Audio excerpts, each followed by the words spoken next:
Morning, welcome back to the channel, welcome back to Love 500 and welcome back to the how-to series. Today we are going to show you how to add an additional earth strap. So leaving the old one in place unless it's rotten, in which case you might as well replace it, but if there's nothing wrong with it, there's not really any need to change it. So what we're going to do is we're going to add an additional earth strap. Let's show you how to do that. Let's go.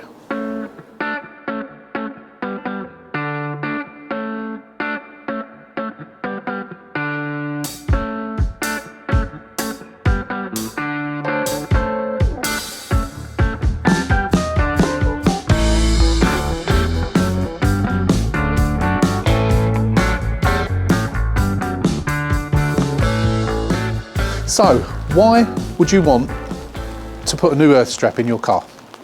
The reason for that is often those things will break down and they will break and they will snap and you won't be able to start your car. Sometimes it affects the steering, sometimes you'll turn the key and your starter motor won't run, all your lights will work as normal in the car and you think it's your starter motor. Some people have replaced battery after battery after battery thinking it's a duff battery, which sometimes it is. If you have your battery tested and your battery's okay, it ain't the battery. Probably isn't your starter motor. Yes, they do go, but if you're getting that error that's coming up, but it won't start, but all your lights are bright, the chances are it's probably your earth strap. Now, preventative is to add another earth strap. If there's nothing wrong with your earth strap, there's no need to replace it really.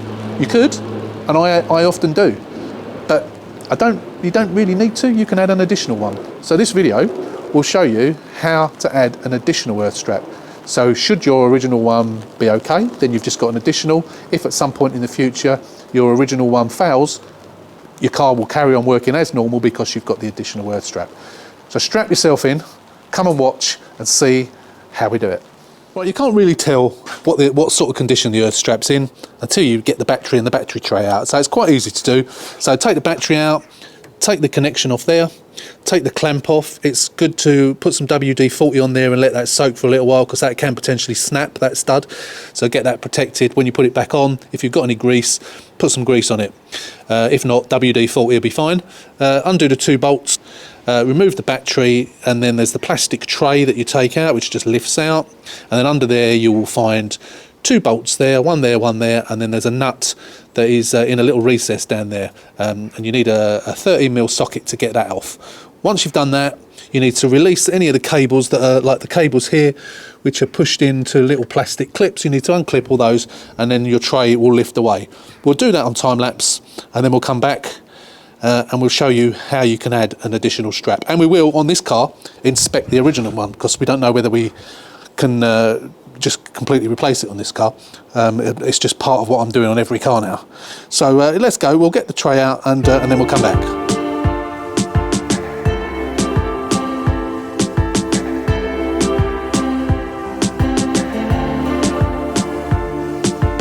Right, so we've got put that down there so you can see better. So we've got as you can see, the battery tray out. So we had a nut on there and we had two bolts, one there and one just under the torch there. So to remove it, as you would have seen if you've watched how to change it, we got a bolt down there. So your earth cable from the battery, your quick release earth cable goes down there, and it terminates on that bolt down there. Also on that bolt is your main earth cable. Now that's the one that causes all the problems. Now that earth cable is in a plastic sheathing that goes along there. Sometimes they're not in a plastic sheathing, more often than not they are. Goes under there, and then it terminates on a stud with a nut on the top of it, which stupidly for Fiat is underneath your clutch slave cylinder. So that's the thing, when you put your foot in the clutch, the fluid travels through there and pushes out that rod to disengage your clutch. This clutch on this car is actually a little bit stiff, so I am actually going to clean this up and oil it as well at the same time when I'm doing this, but we won't worry about that too much at the moment. So what we're going to do is I've had a yank on that, and it's not falling off, so it is still intact. It may be corroded, but as it's maybe okay, what we're going to do is we're going to undo that bolt there, and then we're going to run a new cable and we're going to terminate it on that bolt there. So that is just, I believe, a 13mm, and I think that's a 13mm as well from memory. So we're going to get a socket on there, we'll get a wrench on there, the power wrench on there, we'll take that bolt out, and then we'll show you the cable, and then we will just run it. And then that will be, so that will be earthing into the gearbox, because this is connected to the gearbox. And that should be quite nice and easy. So let me get a cable out and we'll show you. The cables are available on eBay, and I have linked them before, but I will link them in here as well. They're £4 something for a 300mm cable. I've actually bought some shorter ones as well now, so the 300mm are just a little bit slightly too long, but you don't want a 500mm because you can also get 500mm. So 300mm is okay, but you have to loop it around a little bit. 200mm might be slightly better. Excuse the noise, I've got a gazebo over my head because it's pouring with rain. So let me get the cable out and then we'll show you how we're going to fit it. So there's your cable. Comes in a nice poly bag that you can use for storing nuts and bolts at a later date. So I think this, yeah, this is a 300mm one, so this is fine. I thought I'd bought some 200mm ones, but clearly not. So it's just a standard earth cable, better than OEM, although it's thinner, it's a better cable. So all we're going to do is we're going to take that bolt off, put one on one end, and then we're going to put the other end onto that bolt on the slave cylinder. So let's get those bolts undone. We'll do that on time lapse, and then we'll come back.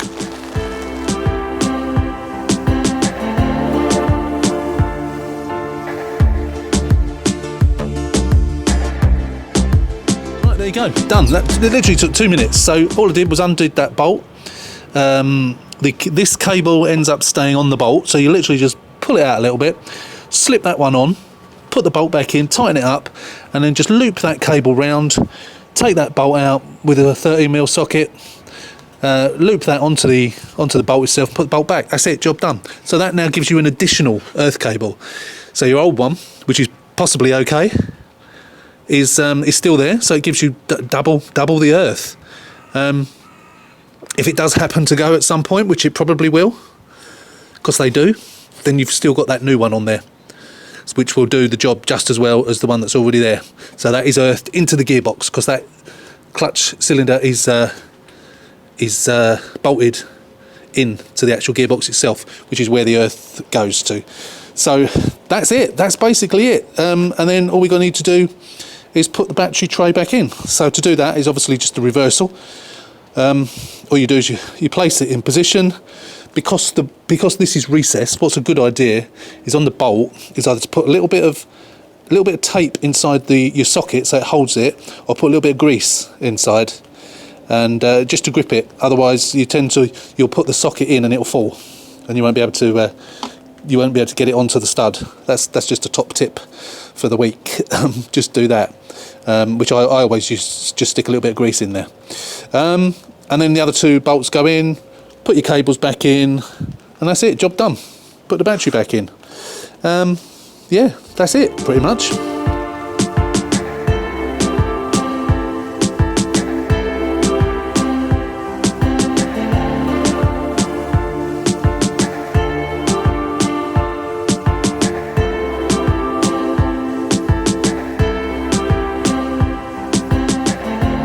That's it, all back together. Put some copper grease on there.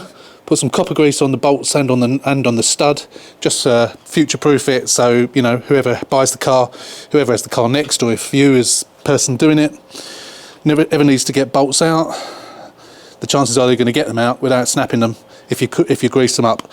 When I take bumpers off, I always grease these up when I put them back for future reference if they ever need to come off. This is the copper grease that I use. You can get it in little tubes if you don't use it much. I use it quite a lot, so I've got a big tin of it. But it's quite cheap. It's good stuff. So that's it. So that is how you add an additional earth strap to your Fiat 500. It might look slightly different if it's an Abarth. For a start, the Abarth has got an internal slave cylinder, not an external one, but you can use another bolt on the gearbox, or you can even add it to the same one. I did it on a automatic recently, on a Duologic, and the bolt is not underneath the slave cylinder, but being a Duologic, it hasn't got a slave cylinder. because it's an automatic one. It's a robotised manual, sorry. But that was easy to change. The only thing that was difficult to get off there is there was a heat shield in the way of that bolt that's on the chassis leg where the two cables join. That was a bit, I had to use a spanner on that, and that was more difficult to get out. But if you've got a Dualogic, same applies. You can just add another one or just replace it. So that's it. Quite easy. I did that in, even though I was filming this, 10-15 minutes at the most. Quite easy. Definitely worth doing, whether you've got a faulty earth strap or not. It's definitely worth doing. So that's it. Easy job. How to add an additional earth strap to your Fiat 500 or Abarth. Thanks for watching. Don't forget, if you're not a subscriber, click the subscribe button, subscribe to the channel. There's loads more videos in the how-to section on how to do various things, basic stuff and little slightly more difficult stuff. Take a look, it might help you out.